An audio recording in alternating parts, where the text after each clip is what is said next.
ang bunso mong kapatid ay tinago ko sa probinsya.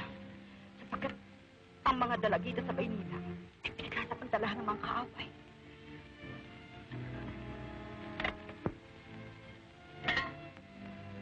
Hindi na maaaring magtagal ang magandang pangyayari.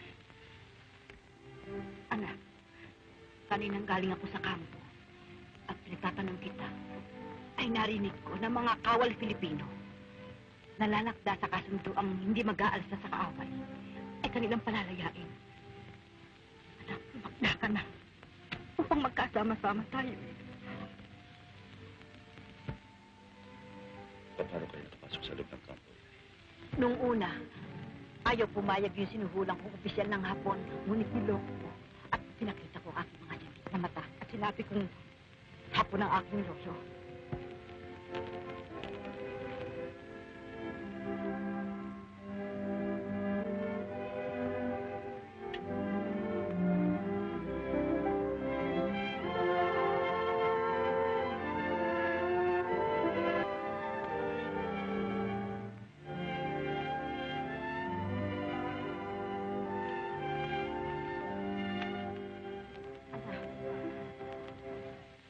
Patawarin mo sana ako. Lamang ay hindi ko matiis na hindi ka makita. Ngunit hindi sa ganitong paraan. Kailanman ay hindi natin dapat kalimutan ang ating dangal bilang isang Pilipino. Ang ginawa ninyo ay isang kusang pagpapakababa. Yun lamang ang tanging paraan, anak.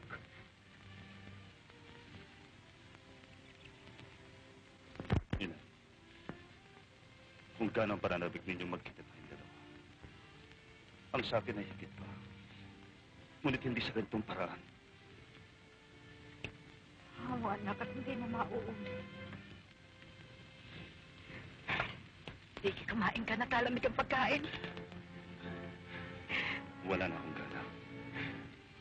Dadaling ko na lamang sa kampo.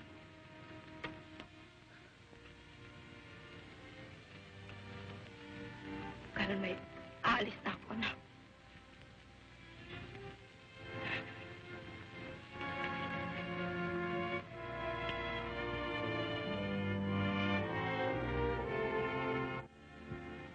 Inay. Salamat.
Marcos! Anong ginagawa mo dito sa Tayabas? Nakalimutan mo na ba ang usapan natin sa Bataan? Kapag tayo nakatakas, magtatatag tayo ng kilusan sa bundok. Siya nga pala, pinakikilala ko sa'yo si Vicente Umali. Dati ko nang naririnig ang kanyang pangalan. Nauna lamang siya ng isang taon sa akin sa UP. Dati na rin kitang kilala. Matunog na matunog ang iyong pangalan sa universidad. Mabuti pa kayo sa kampo na tayo mag-usap nang hindi tayo abuti ng paglubog ng araw. Tama.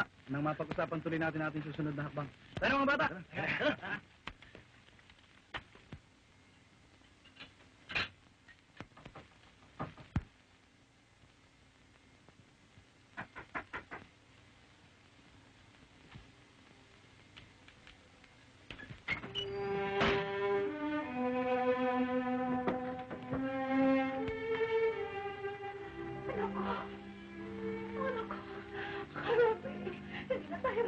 Kaya napilit ko makarating dito, Inay.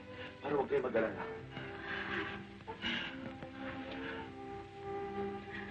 Inay, siya nakaluksan. Ang iyong ama, pinatay siya ng mga Hapon. Dahil tumanggi siyang ikaw ay kanyang ituro.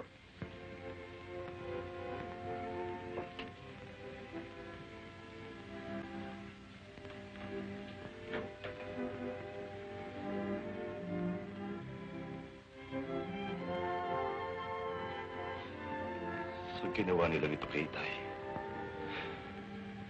ay sinusumpa ko. Ang magiging kapalit ay buhay ng libo-libong kaaway.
Ikinararangal kita, anak, sa paglilingkod mo sa ating inang bayan.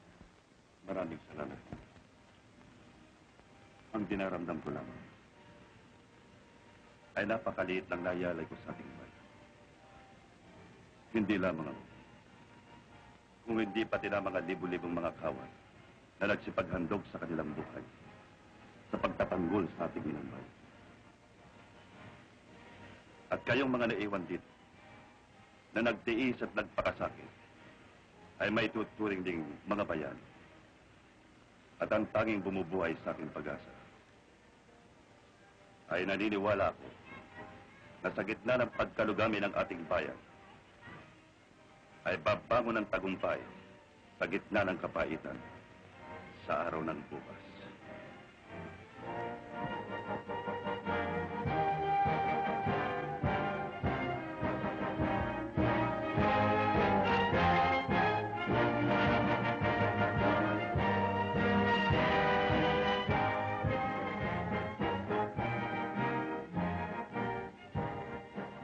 Sinong ina ang hindi maliligaya kung nakikita nilang ang kanilang mga anak ay nagtatagumpay sa kanilang mga layunin. Periodiko.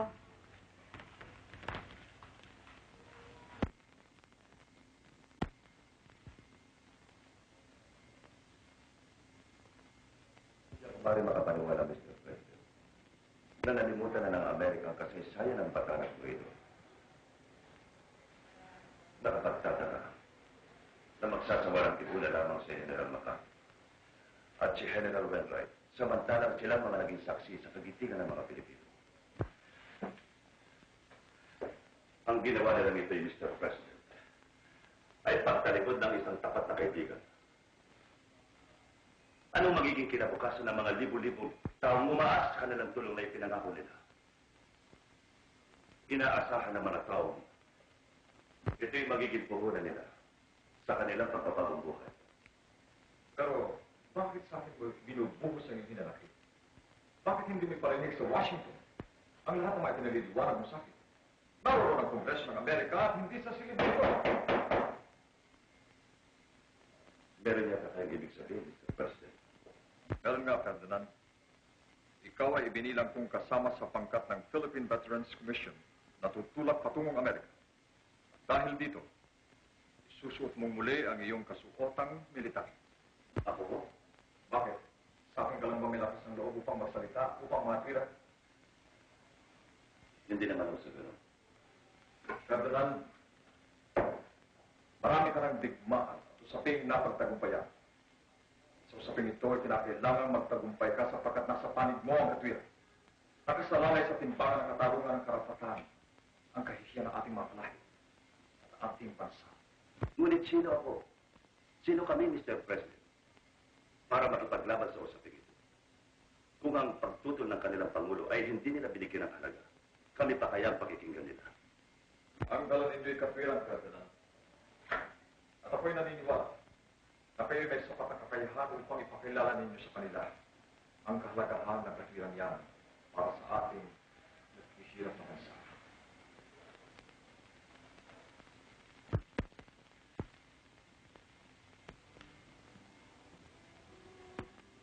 Nora, sulat po. Abay, galing sa Amerika ito Siguro galing kay Ferdinand.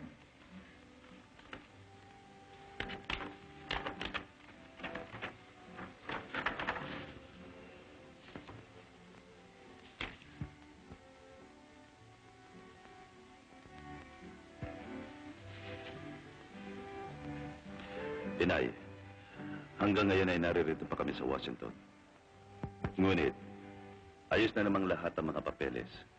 At inihintay na lang namin ang pagbaba nito. Masayang-masaya nga ako't nagtagumpay ang aming nilalakad.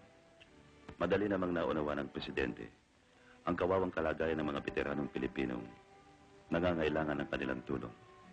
Kaya't umaasa ako na sa aming pagbabalik dyan ay taglay na namin ang mga biyayang kanilang hinihintay. At alam mo pa, Inay, may nakatutuwang nangyari sa akin nang magtungo kami sa Pentagon. Akala niyong isang major lamang ako ay sukat bang saluduhan ako ni General Bradley dahil sa mga medalyang ipinagkaloob sa akin ng ating pamahalaan.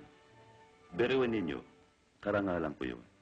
Kaya't may pagmamalaki mo ako ngayon, Inay. At huwag kang mainip, Inay. Hindi na magtatagal at uwi na rin kami. At alam mo, Inay, ang dami-dami kong pinamili para maipasalubong ko sa iyo. At huwag kayong mag-aalala ng anuman tungkol sa akin.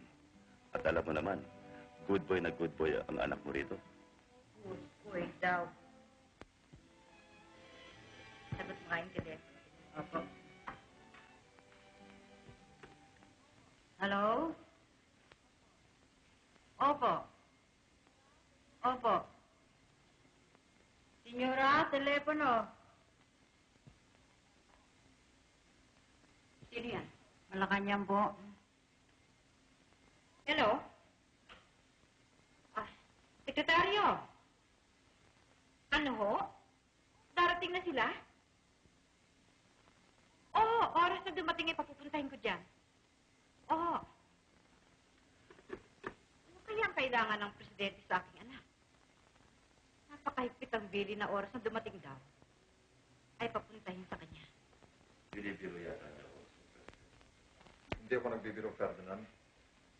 Minumungkahi kong gawin kang kandidato sa Ilocos Norte para sa Kongreso at ito'y sa darating na halal. Hindi naman ho yata nababagay sa akin ang maging politiko, Mr. President. Unang-una ay sapat na akong karanasan ang naging kasawi ng aking pamilya. Pero naiiba ka, Ferdinand. Meron kang tinatawag na sapat na kakayahan. Ang nakaraan ninyong kasawian ay dagdag mo na lamang sa iyong karanasang makapagpapalawak sa iyong kaalaman. Unang-una ay marami kang brilliant ideas na aking pinaniniwalaan. Tama na ho sa akin, Mr. President. Ang ako'y magbigay ng mga panukala sa kapakanan ng ating mga kapwa. At nais kong ipagpatuloy ang aking profesyon bilang manananggol. Alam mo, hirap sa iyo, iho. Nakahanda kang magpakamatay alang-alang sa iyong bayan, subalit tumatanggi kang tumulong sa kanyang pangangailangan sa kasalukuyan. Ano ang gusto mong mangyari?